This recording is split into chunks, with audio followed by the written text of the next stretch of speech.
You have to answer for this nerd podcast mafia, Dave. You fingered our podcast to be associated with Dork of All Trades and Geek Yogurt? Ben, you got it all wrong.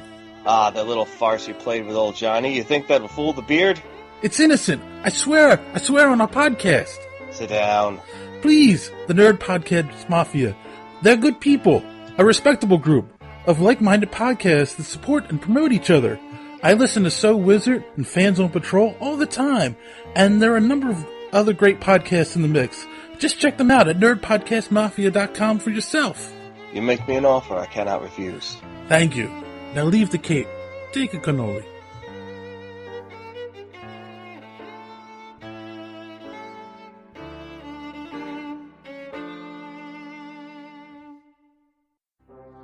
Welcome to the continued podcast adventures of three opinionated guys with mics and too much free time. Strong enough to stop a speeding movie rumor, more powerful than a bad comic book event, able to waste hours of time asking stupid questions to people who have better things to do. It's Dave, Ben, and John. It's Superhero Speak. Hey everyone, you're listening to Superhero Speak, and I'm your host Dave. And I'm still getting over a little bit of the con crud, but I'm John. How you doing, guys? Yes, so we're continuing on with our lovely, wonderful, abundant coverage of the Philadelphia... Yes, abundant. You said a bun. Somebody's been hitting the blackberry brandy pretty hard tonight. No, not yet. But now that you've reminded me, thank you very much. I just, smooth. Yeah, that's what I thought. Okay, I'm ready now. Oh, that's some liquid courage right there. So we got 4 more interviews up here this week, or this episode, and the first one up to bat, I have to say, John, this might be one of the biggest names we've ever had on this podcast. Just because it took 2 years of planning, a couple of bribes, and a Rube Goldberg-esque type plan, doesn't mean that, just... Sure, it happened by accident. Yes. By accident, yeah. No, it's, of course, we're talking about the Chancellor Troy herself, the one and only Marina Sirtis. Why do I always have to mess that up? Because you're just in awe of her beauty and her amazing talent. Yes, that's true. I believe. And her personality. Let it be said, that woman does not mess around. That woman is there. She's got personality to spare. She's awesome. Yeah. Meeting her was actually really, really cool. Yes, I wouldn't know because, boys and girls, our co-host here went and did the interview without me on Friday. By accident. And, so I'm without a Counselor Troy story. Well, next time, dude. Next time. Behind again. Sorry. So... anyway, I managed to catch her at a time when she didn't have anybody at her booth, and she was gracious enough to grant me a few minutes. And she's just she's a really nice, very forceful personality up close. But she's a really cool person to be around. That's all I can give you because as soon as I turned on the microphone, I just completely blanked. Well, wait. So those of you listening that are going to listen to this interview, I don't remember any of it. So maybe you can post in Twitter what the hell I asked because I have no idea now. How about we listen to it right now so we can remember what you said? Let's see. This is John O'Grady, Superhero Speak, and I'm talking with Marina Sirtis. Pleasure meeting you. Lovely to meet you too, John. So, you're here at a convention. How many conventions do you plan to do this year, and how's it treating you? I think I'm doing about 10 this year. This is my second one. So yeah, I've got a busy year when it comes to conventions. And I love them. I get to meet my fans. I get to thank them for my blessed life, which they gave me, and get to hang out with my friends. There's no downside. Let's put it that way. So you don't mind the fandom and all that? I mean, I've met a lot of people that have said that they don't like being pigeonholed, or they want to talk about their other work. And I mean, I know you've done a lot. I've seen you do bit pieces too on stuff like Stargate, but how does the fandom treat you? Well, the fans treat me great, and people who don't appreciate the fans need a smack on the head, because it's because of the fans that we have these great lives. You could be the greatest actor in the world, but no one's turning their TV set on to watch you. You may as well be acting in your garage, right? So, in my opinion, we owe everything to the fans, and I get very cross with people in show business who forget that. Well, along those lines then, the body of work that you've done, and I'm seeing oh, that's right, and you were also Demona. Oh, yeah, great work there, and Gargoyles, so you can see. Did you have, this is probably like asking you to choose between babies, did you have a favorite that you like, or a particular show that you had the most fun with? That would be Star Trek, because we were a family. We laughed for 7 years, literally laughed for 7 years, and these guys are my family. I like doing other shows, obviously, but I think my experience on Star Trek will never be repeated. Because of the number of outtakes you were able to put these together? No, it was just that it was like lightning in a bottle. This cast was just extraordinary.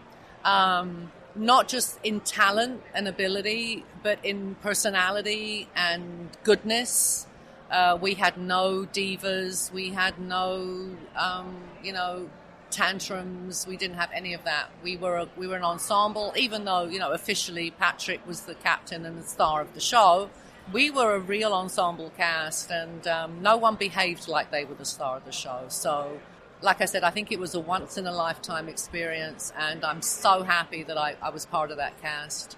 Well, even back then, I mean, it was kind of unusual to have an ensemble cast. There were usually one or two main characters, and throughout the 7 years, you were all given time to really flesh out your characters to Deanna Troi, like, dating Worf, which nobody expected.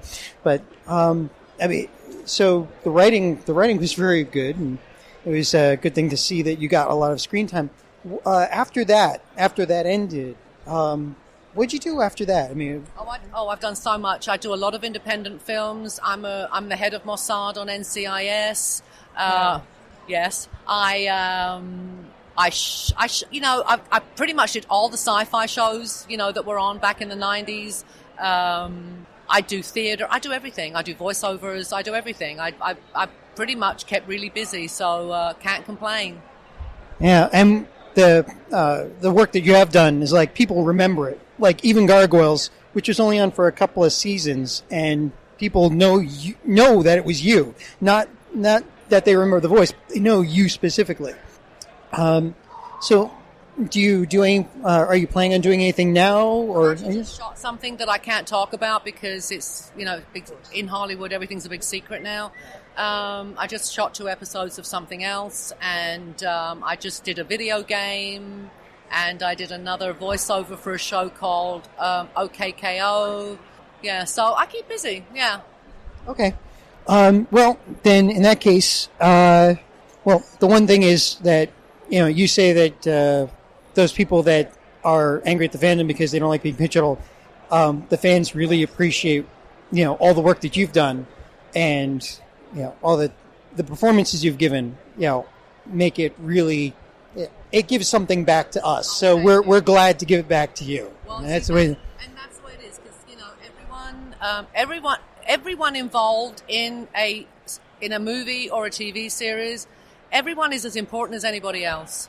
The viewers are as important as the actors.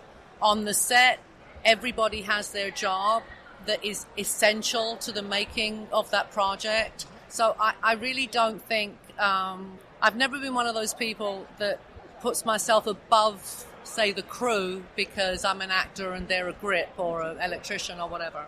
We are all vital to the process, from the makeup artists to the actors to craft service. We're all vital to the process. It's a total, conglomeration of all these different skills. So we're all in it together. Thank you very much. There's one question we tend to ask when we wrap things up. How do you measure success? Oh, goodness. Okay. Well, I think happiness I'm a very happy person. I mean, don't piss me off because I turn into the Hulk. I'm very un-Troy-like if you make me mad. But, I think it's not money because I know some very rich and very miserable people. It's living each day like it's your last and being happy. That's one of the best answers we've gotten. Thank you very much for your time, and I hope to see you in more as the years come. Thank you, John. And thank you. Wow, John, you can actually hear the moment in that interview where you go from having a childhood crush on her to now being fully infatuated with her for the rest of your life. Yeah, easily. Oh, anybody meeting her is going to be like that, women included. Well, that's good. That's good to know. So the next one that we have, it's an interesting one. I am always happy to do ones like this because it was this woman's first ever convention where she was presenting her work. She had a table and she had a new comic out, and her name is Melissa Massey, and the name of her... You got a name right. You got a name right. I'm so proud of you. And the name of her comic was Vatican Assassins. Yes. Now, there were a couple of... now, I'm not going to say religious themed, but religious toned independents scattered around the floor. And this was one of them. And it's as I was corrected, it is not about assassins trying to take out the Pope. At least that was my first take on the title, but it's really amazing the number of independent publishers, independent writers scattered all over the floor that were able to go from, hey, I think I want to write this comic book, from there all the way through to, hey, I'm sitting here at a convention with a comic book on the table and I'm trying to sell it to you. And, this woman did it all on her own. We'll find out in the interview, but it was an interesting comic book. This is not one of the ones I got a copy of, unfortunately, but I am going to order it online because the concept was really interesting, which she'll explain. Yes. And real quick, yes, John is right. She did this all on her own. Not only did she write it, she drew the art, she colored it herself, and got them printed up herself. So true independent spirit, as it were, and very talented too to be able to do all that. Yes, and I think that's kind of what made her stand out when we were walking by. So without any further build up, here we go. Here's Melissa Massey. Testing. Okay. This is Superhero Speak, and I'm John, and I am sitting here with Melissa J. Massey, who has written a comic book called Vatican Assassins. And we're sitting here at the Great Philadelphia Comic-Con. Hello. Hello, how are you today? Good. So I passed by your booth a couple of times, and you're one of quite a few independent people here that have gone through what, for all intents and purposes, is a wheel of torture to get through to the point where you've got an actual book on a table at a convention. So how did you find that process? Actually, once I got going, it was a little easier than I thought it was going to be to lay out the book and print it, but getting there and actually finishing the book, that was a little tough. Each page takes so many hours, and when you work a day job like I do, it's really hard to find the time. You want to get it finished faster than you actually can, but you have to work with what you got. And how long did it take where did the idea for this come from? How did this start? Sure. Well, I studied art history in college, and I've always been interested in church architecture, and I was raised Catholic too. So all these together, and I was also into a lot of those anime that have religious themes to them. And then one night I had this crazy dream of these two kids running around in Rome chasing a demon. When I woke up, I was like, I got to remember that. So I wrote it down, and I kept playing with it until it got to the story it is today. So you sold me, as a Catholic as well, you sold me right away with the title of the book. And again, I love the idea of the story. So though you do the art and wrote the book, is there a reason you just wanted to do both roles, and you didn't bring an artist in or bring a writer in to help? Like, was it just because it was a passion project, or is there a reason you wanted to do both? Definitely it's a passion project. I've always worked by myself. I've been doodling comics in some form since maybe I was about 9 or 10. And so that's always how I've worked. And I think so visually. For me, the word and the picture are so married together that to be able to separate that, it makes more sense for me to do it myself because I know exactly what I want. Okay, I'll give you that.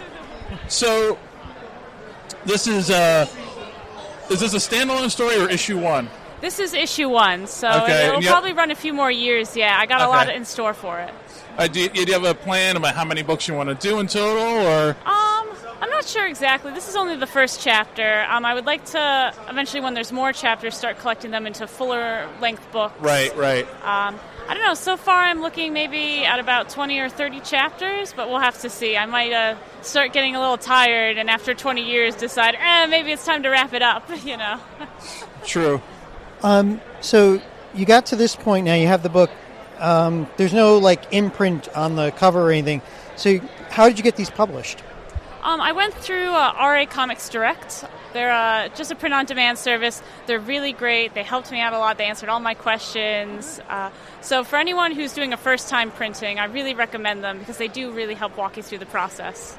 And from deciding that you were going to do this to having an actual finished product, how long did that take?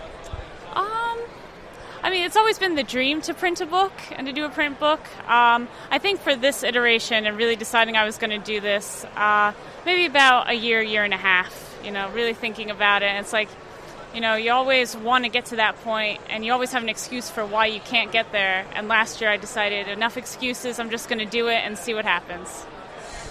So, as a Catholic, do you have any fear of pushback on the book? Oh, yeah, absolutely. I've been getting a few dirty looks from parents and older people as they're walking by my table. But some people who are religious are really into it. They think it's really cool that I'm doing something a little different with the religious theme. But, when you're tackling a subject like this, you're always going to get a mixed bag of reactions, and you just have to be ready for whatever you're going to get. Right. See, I'm not Catholic. I don't find this... how can you find this offensive? It's it's a book... Actually... Tell us about the general storyline, with spoilers or without spoilers, because from what I see, it's a comic book and it sounds like an interesting concept. Oh yeah, I've been told some people describe it as religious magical girls in a sense. But what's the general gist of the story? The general gist of the story is that the Vatican has this secret militia that goes around hunting demons that are trying to break into the human world. And these particular members are special because they're called blessed children. They get special powers from saints by calling on them, hence the magical girl part of it. But because they have these special powers, demons want to eat them to gain more power themselves. So it's this interesting dichotomy of going out and them fighting the demons that are also hunting them down. That sounds actually really interesting. All right. So it's a wholesome Sunday afternoon reading. Yeah. I'm sure a Bible study would love to have these. But yeah. So as a woman, was it important to have a strong female lead character for you, or? Oh, absolutely. When I was growing up, I actually wasn't into superhero comics very much. I liked watching Batman on TV, but reading the comics didn't interest me because there weren't really any women in them. There weren't any girl characters. So when I started drawing my own stories, and this is also what drew me to anime so much, was that there were female characters, and I could make my own female characters. So obviously my comic also stars a female, Viola. She's kind of the brains of the operation. She's a girl, but she's a tomboy, but she's also doing her own thing, and that's what I like so much about her. She does what she feels is her, you know? Yeah, we see that a lot these days. Like even Xenoscope, they're all strong female characters. Right across the way, you've got Potential Comics. So it's a good genre. A lot of people, even in novels, a lot of novels, they have a lot of new strong female characters that have come out over the last, say, 10, 15 years. So since you grew up watching Batman, and I would assume, since you like strong female characters, you were a fan of Buffy, maybe? Actually, no, I wasn't allowed to watch Buffy. I was too young when it came on TV. All right. So I don't know if you've heard the news. Josh Whedon has now announced that he's going to write and direct a Batgirl movie. Oh, fantastic! So I say, well, yeah.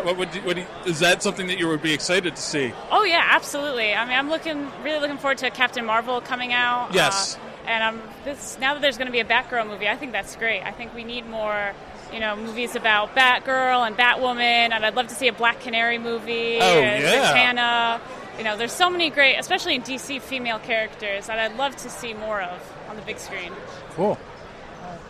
Okay. All right. So looks like I'm getting the nod to wrap it up because so the question that we usually like to end it on is how do you measure success? I guess if just more people came and started reading my comic and enjoy it, that would be success to me. Cool. And where do they find your comic book? They can find it online at VaticanAssassinsComic.com, or they can stop by my table here and pick up a copy. And they'll be for sale online as well. Excellent. Any future conventions? Yes, I got accepted into SPX in September in Bethesda, Maryland. Oh, cool. And we'll see where we go from there. Hopefully get into a few shows next year. I'd like to do KatsuCon and someday DragonCon. Excellent. All right. Thank you for taking the time to talk to us, and we'll hope to see you at future conventions, and hope to see episode 2 or volume 2, volume 3, whatever. Yeah, chapter 2 is starting in a couple weeks, so thank you for stopping by, and I hope you continue to read the story. Cool. Thank you. So, that was a great story. I don't know. I kind of like your idea of people trying to kill the Pope, though. I mean, that's... I don't, after talking with Melissa, I don't think she'd go for it. No, but I'm saying... Oh, she might have other people trying to kill the Pope and her assassins stop them. But yeah, that's true. Okay. Oh, wait, there you go. Assassins versus ninjas. Pope style. Aren't ninjas I like essentially assassins? Huh. Kind of. So that was the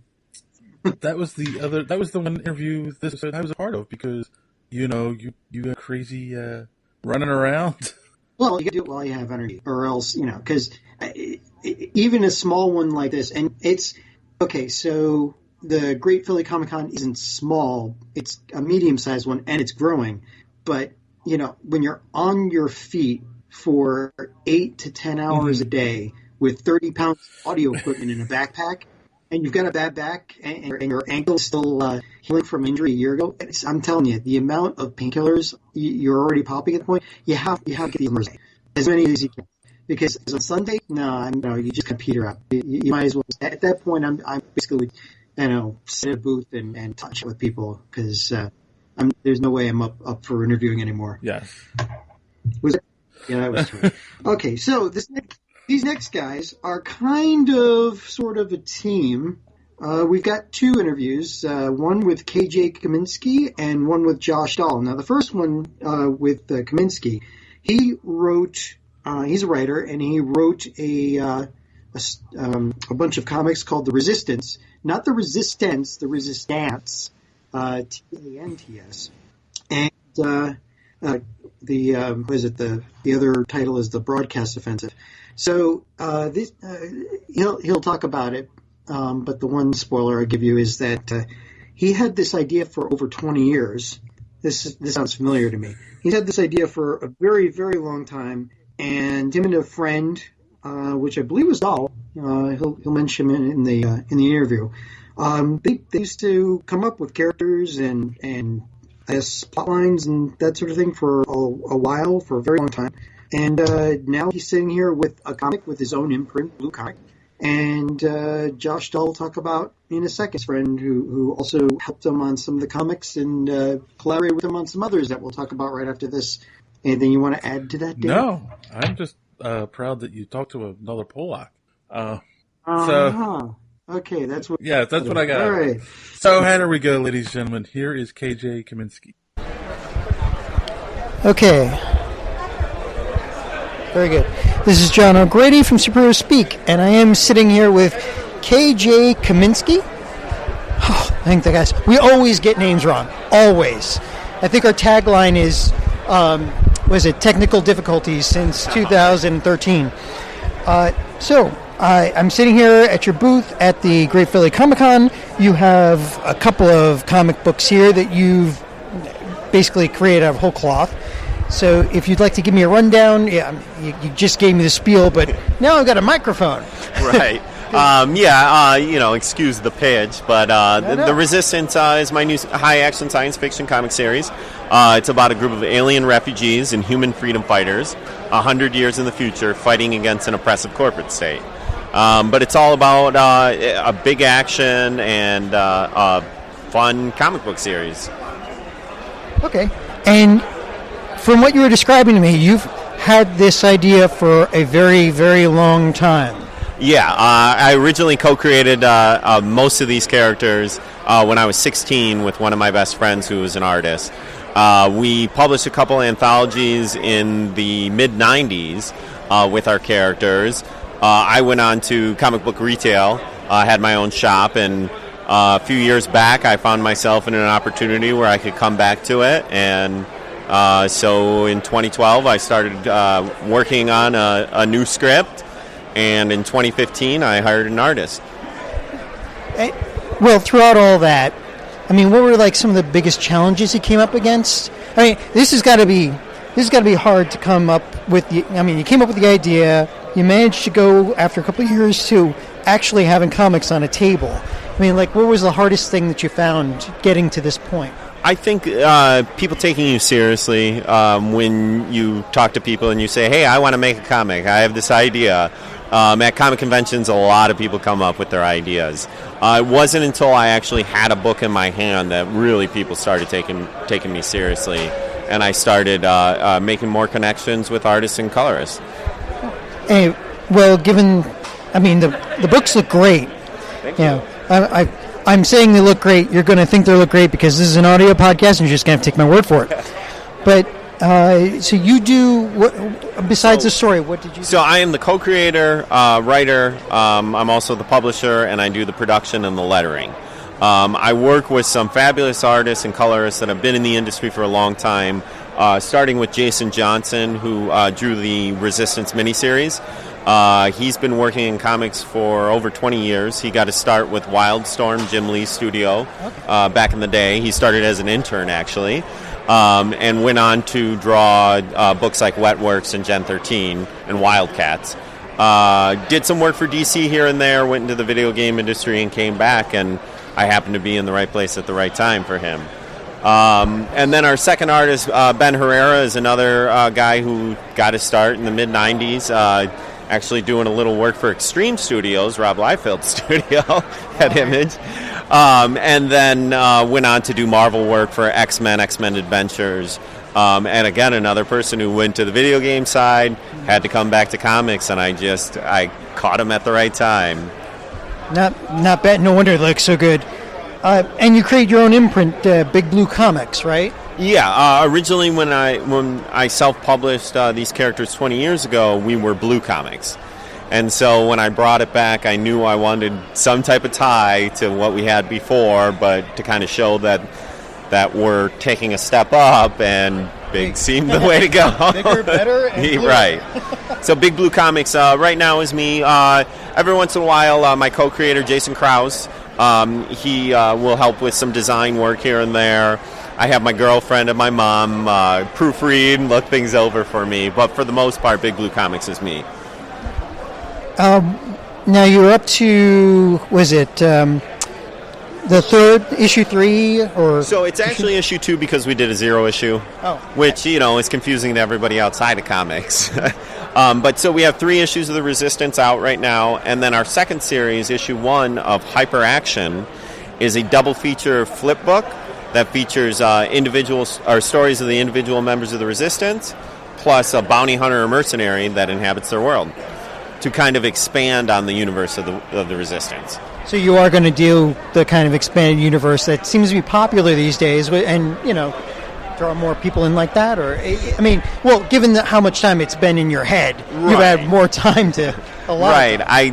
We have my co-creator and I, when we were kids and created these characters, we created a ton of other concept that all took place in the same universe. It all starts with the Resistance, and I like to call it. I plan on expanding the universe. It's not necessarily a shared universe because you won't have all these different titles. After Hyperaction, we'll come back to the Resistance, and then maybe go back to Hyperaction and kind of flip back and forth. So there shouldn't be more than one book a month to follow these characters in this universe. Going back to your imprint, is there a reason why, could you explain to me, did you try to shop your stories around, or, there's a reason, how did you get to the point where you said, screw it, I'm making my own, Well, I guess that I started with the screw it, I'm making my own. I'm a DIY guy, and I always want to do it myself because that old saying, if you want it done right, you got to do it yourself. I did submit to Image Comics, my shop for the moon. They did not get back to me. And so at that point, I didn't really see other companies giving me much of what I needed because I can deliver a finished product. So outside of distribution, I don't think that there's much that other companies really bring to the table. So it's like if you don't have a finished product, they won't help you make a finished product. A lot of companies nowadays want you to A, self-finance, and B, have a couple issues before they'd consider taking it on. That wasn't the issue for me, but because I can already do that, the step of having a publisher as a go-between that's going to take half the profits wasn't really that appealing to me in the end. So, in the end, do you are you enjoying this now? Is it has it become something you can do going forward and enjoy it and not have it be like work? Absolutely. I love making comics now, and it's so rewarding. I want to make comics for the rest of my life, and I'm bummed that I didn't do it sooner. Selling comics is a different thing. Once you make the comic, you have to go to shows and try and sell it. You have to call shops, try and get into Diamond, and try and get some distribution so you can keep making comics. And that's not as fun, but it's a necessary evil that if I want to continue to make comics and write the Resistance, then that's something that I have to do along with it. Very good. Now, so Great Philly Comic Con, are you going to be at any other conventions? Or? Yes, I have booked 15 shows for this year. I just got back from WonderCon in Anaheim. I'm originally from San Diego, or I live in San Diego, excuse me. I'm originally from Detroit. So I have kind of connections all through the U.S. I have a bunch of friends here from Boston and Philly, and that's why it brought me to here. Next week I'm going to be in St. Louis for PlanetCon, and then in May we're going to be back in Detroit for the Motor City Comic Con. And you managed to get action figures, not dolls. How did you get to the point where you've even got action figures? Because we talked to a lot of independent creators, and to get to the point where they've got plastic on the table as well, that's kind of Well, I had to make the comic first. The comic was way more important to me than the action figures. But I luck out because I'm a customizer myself. So I did G.I. Joe and Marvel Universe customs action figures for years. And so and like I said, I wanted to get the comic done first. Once I got the comic done, I had to do my 3 main characters. But being able to do it myself is a huge advantage that other creators might not have. any words for anybody else who's trying to do the same thing? Any wisdom that you've come across? Perseverance, and it takes a lot of time. I hired an artist in 2015 for our first comic, and that was in August of 2015, and I waited until I had a few books done, but my first book just came out a few months ago. So if you think about how long it takes, and if you want to get a couple issues in the can before you put something out, because if you're looking at other publishers, they'll be more confident, and readers are more confident. They know that you're not doing one book and then they'll never see it again. They know you'll finish the story. That was really important to me, but the whole process from the time of hiring an artist to getting a book out was about a year. Where else can they find your comic books besides finding you at a convention? Well, yeah, we'll be at 15 shows this year, most of the major conventions. And then, of course, bigbluecomics.com. You can order the books directly from us. And then we're on Comixology.com also. We have, I believe, 6 releases on Comixology.com now. And keep in mind, this interview came about because I was asked if I liked sci-fi comics. Yes, and this is what you get. And high action science fiction. High action in the future. Yes. In the future. All right. Well, thank you very much for talking with me. Well, thank you. And we'll hope to see you at the conventions and see issue 3 and 4 come out. Right on. Well, the original miniseries is only going to be 3 issues. Okay. And then Hyper Action, we're doing 4 issues, and then we're going to see how things go, and hopefully a regular Resistance series after that. Very good. And hopefully we do this interview again at issue 50. I will be around, that's for sure. Right on. So, all right, well, I wish you luck. Thanks. Right. Thank you. Doesn't that give you hope, John, that, yes, you may have had your idea for your book for 1,000 years, but eventually you can get it published? Thanks. Also, yes, you're absolutely correct. And again, this was another very talented person. He's a writer. He does the lettering, and he managed to create his own imprint. And he's basically starting his own publishing company. So, that's it. It's really cool that these people have such drive. Speaking of drive, we'll move on to Josh Dahl, who is a friend of Kaminski's. And actually, the reason why we have the interview with Josh Dahl is because Kaminski told me, you see that guy over there? You see that booth? Yeah, go over there and talk to him. And, because of the painkillers, they just said, yes, master. Yes, blame the painkillers. Yeah, now, I have these comics in front of me. I have 2 issues of the Resistance that I've read, and they're very good. Best type. There's only so many times I can say how good something is. So my advice to you is buy it. buy it and read it, and it's got legs. The other comics I have in front of me now are Rapid City Below Zero. I've got 2 issues of that, and I've got another one. I've got 3 issues of that, and then I've got Hyper Action featuring the Resistance, which was a collaboration with Kaminski and Dahl. And Dahl's whole thing is bad is good. He loves writing about the bad guys. And this is, I guess, going along with, as we will talk about in the interview, this goes along with the big push for bad guys to have a backstory and be, really fleshed out, and, in course, making them a hell of a lot more interesting than the actual good guys that they're fighting against. So what he's got is this Rapid City Below Zero is actually about the villains. And it's really, really cool. Specifically about this Below Zero, this woman who has cold powers, and how she's double-crossed and plans her revenge on the other villain that double-crossed her and killed all her friends. That sounds like my ex-girlfriend. Sounds like my ex-wife.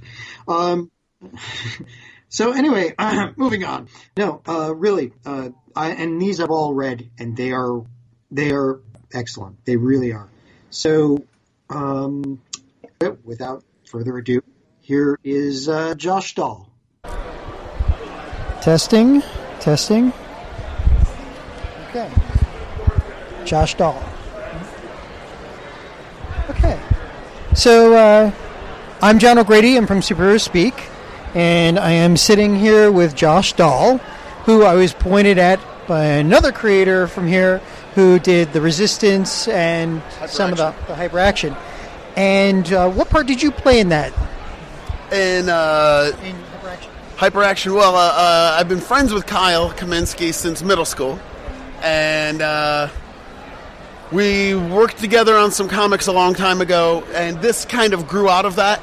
And what I did in Hyperaction was actually Kyle had some pages that were drawn for an earlier series by Jason Howard, who's an amazingly talented artist. He did Super Dinosaur, he did Trees with Warren Ellis. We had the pages, which were a beautiful action sequence, and Kyle wanted to use them, but they were unscripted. So I did the pretty rare thing, comic writers almost never do this. I came to pages which had already been drawn and had to find a way to build character out of that, to build a narrative on top of the visual narrative that was already there, and add sort of a second life to it. And you had these ideas for a very long time, you said, like way back when, 20 years or something? Or is that his? Could be about 20 years, but that's Kyle. Kyle had those ideas. I just sort of came on to help him out. Well, what else have you done besides Hyperaction? I also write Rapid City Below Zero. Okay. It's a story about supervillains and the bad things that happen in their lives. Oh, so you're going for the other side of things. I love to write about bad guys. I love bad guys. Even in real life, I'm fascinated by people who do the wrong thing. So it's fun for me to write bad guys. Well, they say, there is a current push to humanize all the bad guys. You have even Disney with the Evil Queen, right? But for the most part, humanizing them and giving them backstories has made them way more interesting than the heroes that they go after. I think that's kind of true. Largely, a big part of it is they're proactive. The villains go out and do things, where typically, especially with superheroes, the hero waits for something to happen and then responds. Whereas the villain wants something and goes and gets it. How long have you been writing? A very long time. The first thing I ever remember writing was kind of a comic that I must have did when I was in kindergarten. Kindergarten? I think so. Yeah. Thinking back on it, yeah, something like that. Okay, well, that's kind of like you were born for this then, I guess. That's how I think of stories. When I think of something, it's in the form of a comic book. So it's just, that's how it comes out. All right, what was the first, real comic book that you wrote that you got into, actual comic book form? And how hard was it to get that done? When I did my first comic, it was with Micah Faulkner, who does the coloring on Rapid City Below Zero, on the covers. When we did that, we did it so long ago that we were literally mailing pages back and forth. I would type up a script on my Apple IIe, print it out, tear the edges off the paper, mail him a script. He would draw pages and literally mail original artwork pages to me. That book eventually saw print again in the early days back in Detroit with Kyle Kaminski and some other people there, in a different, kind of an earlier proto form of Kyle's company, Big Blue. I'm sorry, what was the question? Well, was it hard? Of course, for those that are listening that don't remember those days or probably weren't born for another 20 years, Apple IIc, Apple IIe, those were computers that were before the advent of email, technically. So Right. yeah, and that's back in the email and before like menu-based browsing, before Windows. yeah. So you literally were. I mean, it was sneakernet. I mean, you were just pushing these pages back and forth through snail mail. Yeah. That's got to be really hard to coordinate something like this on. We didn't know. We didn't know any better. We didn't know how to make comics. We didn't know we were just like, just do it. So, I guess the lesson from that is that was a little too hard because we stopped doing it. And then, years later, kind of re-engaged, hooked back in, and can't get away from it. So, you like writing about not anti-heroes, but actual villains, right? Yes. Though, who knows how it's going to go. Anyone could be anything at any time. Can you give me an example? Of what? One of your, villains that you write about? One of my villains, this guy, Coyle, is the arch villain. He's, I heard an interview about kids who grew up in orphanages in Russia where they were denied love and affection, and they all went insane and died. I forget the exact, but and it just got me thinking about what that kind of person would be like, and the secret genetics of Coyle's behavior are that he does not believe that love or trust actually exist. He does not believe in those things, and because he's never experienced them. Wow. And so his behavior, his Motivation? motivation a little bit, but just his reactions to things, to stimuli around him, come from the way, if you know someone is lying, the way it irritates you and you want to draw it out, where you're like, really, you were at the party all night?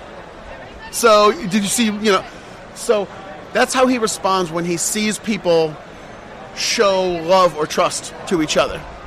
It satisfies his worldview to break those things down.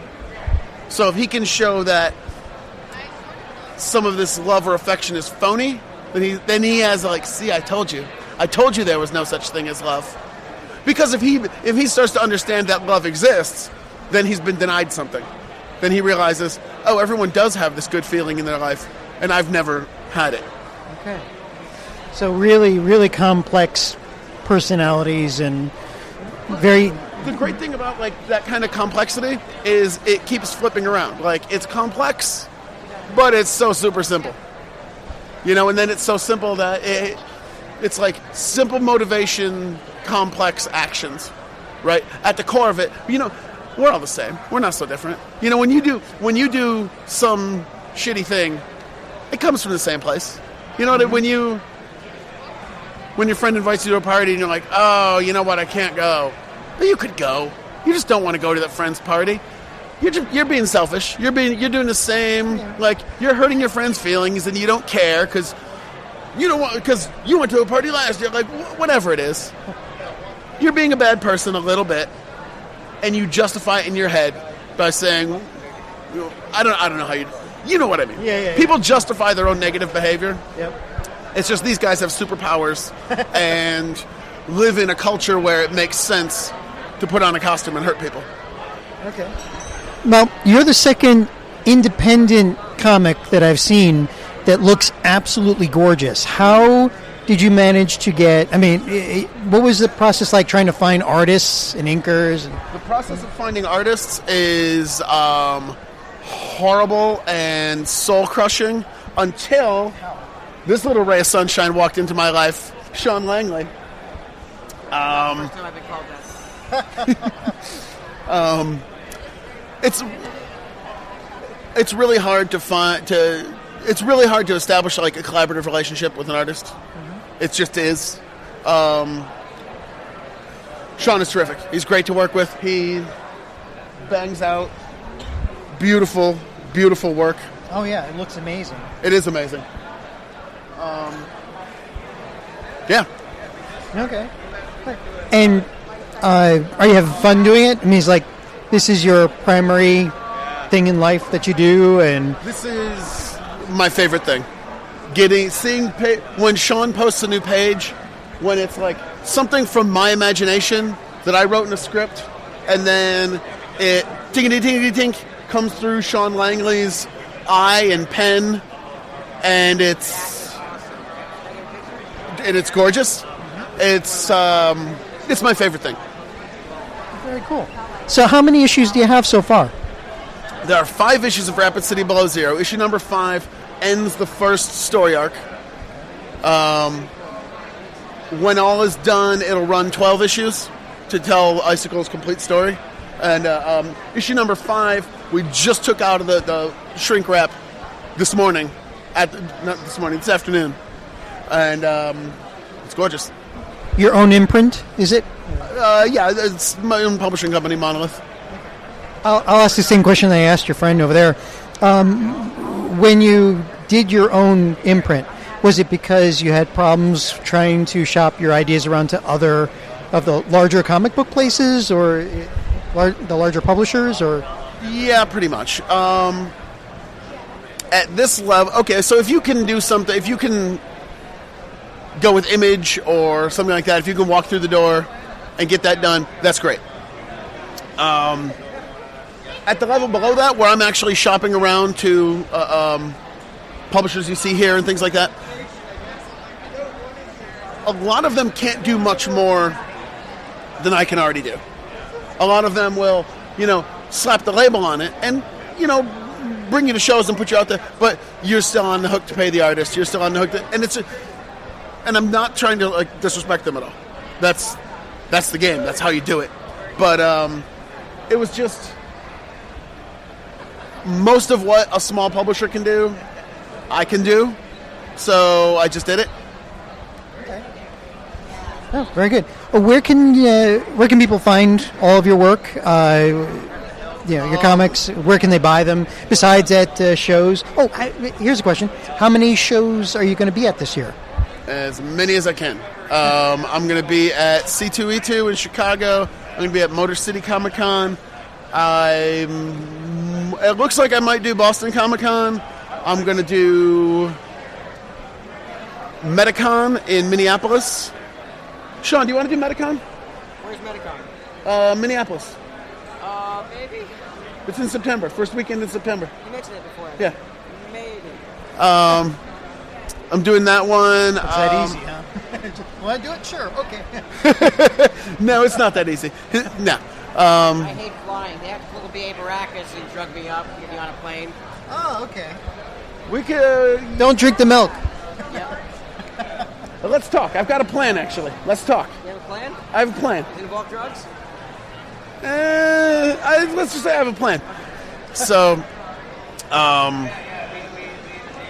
as many conventions as I can. There's 1 or 2 which I know are coming together but haven't really been announced. Oh, I'll be at Plastic City in Leominster, Massachusetts. I'll be doing, gee whiz, I don't know, a whole bunch. Do you like doing the all these comics conventions? You're doing it to sell and get the word out on your comics, but I love doing it. I love this because it's... So when Sean and I are collaborating on this, that's Sean Langley, brilliant artist Sean Langley. When Sean and I are collaborating on the book, it goes back and forth and back and forth. I write the script, I rewrite the script, I move it around a little bit. Sean reads it, we go back and forth, he does a sketch, and it's all a really long, mushy process. But the convention is where the rubber hits the road. And it's all or nothing right now. Yeah. If I don't do it today or tomorrow or Sunday, it's not getting done. The making the sales, making the connections, meeting the people. If I'm having a bad day, screw it, I don't get to have a bad day. I have a good day. And it's during the whole of the collaborative process, something else is going on, some other pressure in my life. I can't get that done this week, Sean. Okay. Sean, I got to do something. Okay. The convention, it's go time. Yeah. And you got to do it right now. And I love that. I love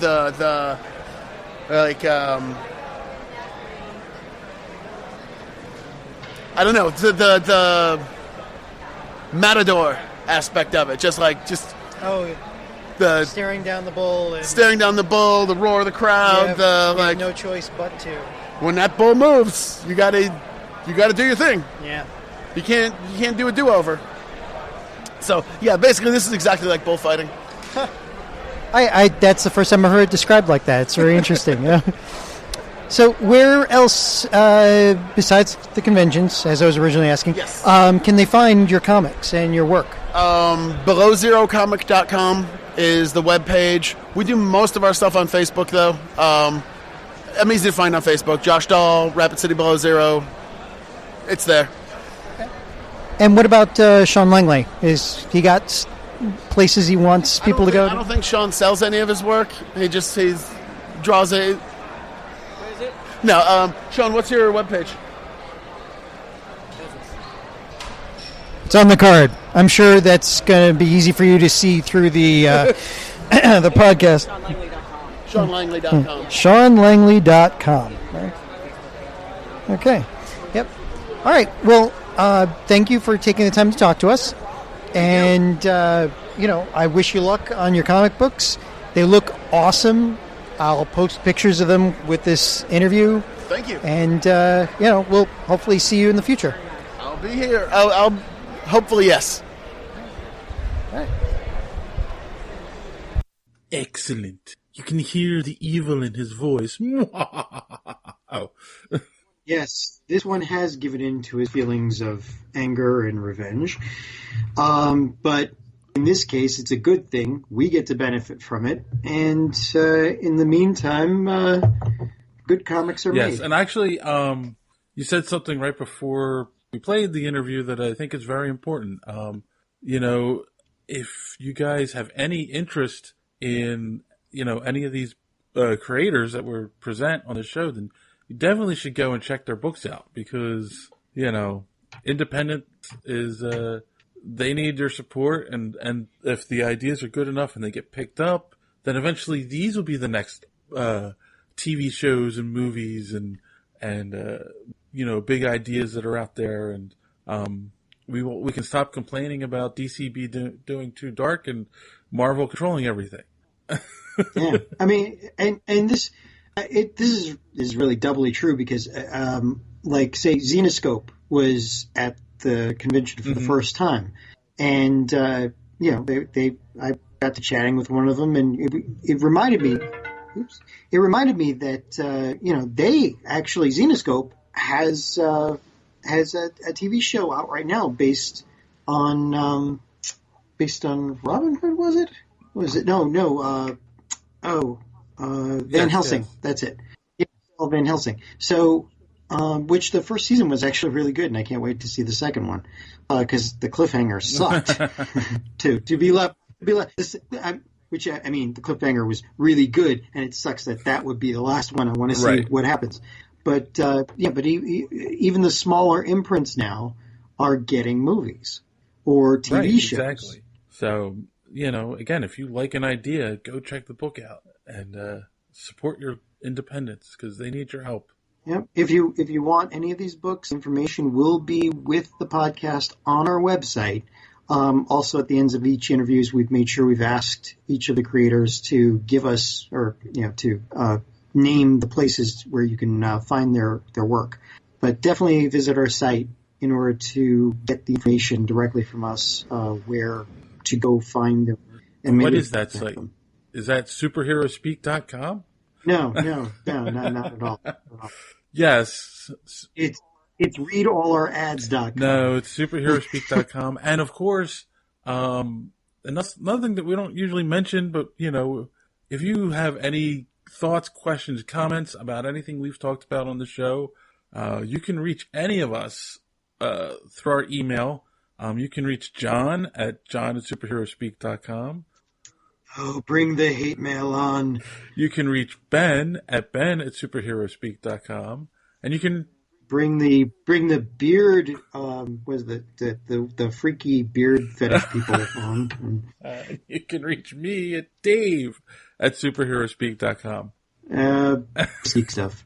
Just send it geek stuff. That's all. So if you got questions, comments, something we haven't talked about you'd want to see us cover, let us know. We'd love to hear from you. Well, until how many more interviews do we have left? There will be one more episode, boys and girls, with 3 wonderful interviews on there. And one of them is a repeat guest, one of our favorite repeat guests. And the other 2, is a mini Babylon 5 reunion. Oh, dear God. So until then... Tripped on them. We're just say tripped on them, too. It just, I'm really clumsy that way. So until then, boys and girls, don't let your cape get caught in the door. Have a good week. Are you strong enough to stop a stupid movie rumor? Are you more powerful than a bad comic book event? Are you able to waste hours of time asking stupid questions to people who have got absolutely nothing better to do? Then join the conversation by connecting with us on Facebook, Twitter, Slack, and other social media platforms. And help us get our capes from getting stuck in the door by becoming an official Patreon patron. And if you just want more content from us, don't forget to check out our website where we post way more than we can discuss here. So what are you waiting for? When you join our fight, everyone wins.